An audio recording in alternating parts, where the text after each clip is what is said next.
Welcome to our channel. Today we how to transfer files from iPhone to Mac with AirDrop, complete guide step by step clearly. To begin, ensure that both your iPhone and Mac are connected to the same Wi-Fi network.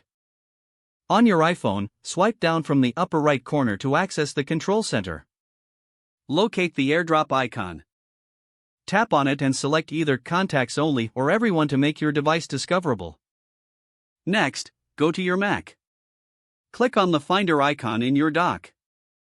In the Finder sidebar, look for AirDrop and click on it. Make sure AirDrop is set to receive from Contacts Only or Everyone. Now, return to your iPhone. Open the Photos app to transfer images or videos. Select the files you want to send. Tap the Share icon, which looks like a square with an arrow pointing up. From the Share options, select the AirDrop option. You should see your Mac's name appear in the list of available devices. Tap on your Mac's name to initiate the transfer. On your Mac, a notification will appear asking if you want to accept the files. Click Accept to begin downloading the files. Once the transfer is complete, if you wish to transfer different types of files, like documents or contacts, the process is similar.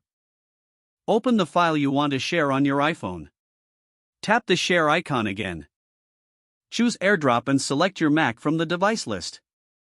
Confirm the transfer on your Mac as before. For additional security, ensure that you disable AirDrop after completing your transfers. This will help prevent unwanted connections in the future. With these simple steps, you can easily transfer files between your iPhone and Mac using AirDrop. If the page does not load, refresh the browser or try again in a private or incognito window. Make sure you are using the correct email address, then retype it carefully to avoid small typos. If your password is not accepted, use the reset option and create a new strong password you can remember. Don't forget to like this video and subscribe to our channel for more step-by-step tech guides.